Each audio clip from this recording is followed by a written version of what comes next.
Same model. Same task. Same data. Two different prompts. And wildly different results. Prompt engineering isn't a hack or a workaround. It's the lever that turns a flaky agent into a reliable one. Today, 6 concrete patterns that actually work in production, not just in demos.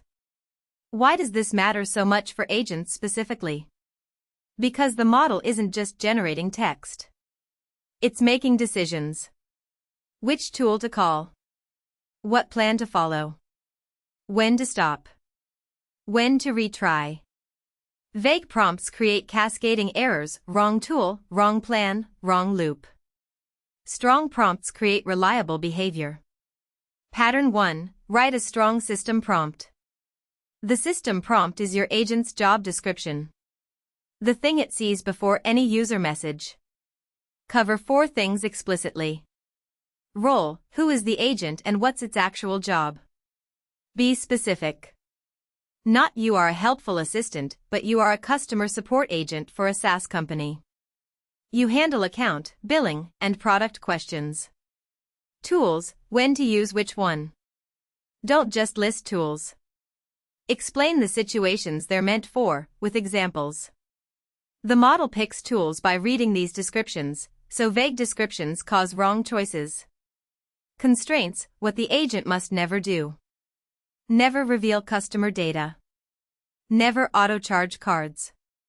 Never make promises about delivery dates. Make these explicit. The model will respect them more than you'd expect.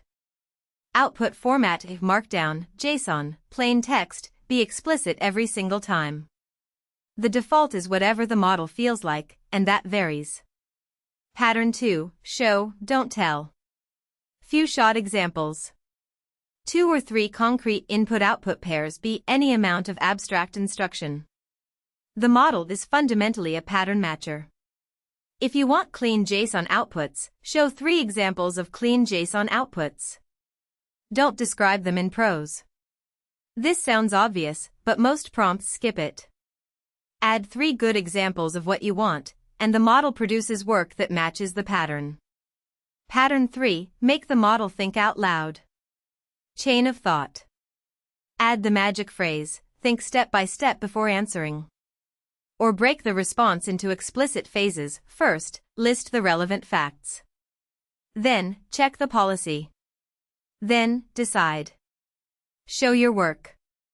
This isn't magic. It's letting the model use more compute on the harder problem before it commits to a final answer.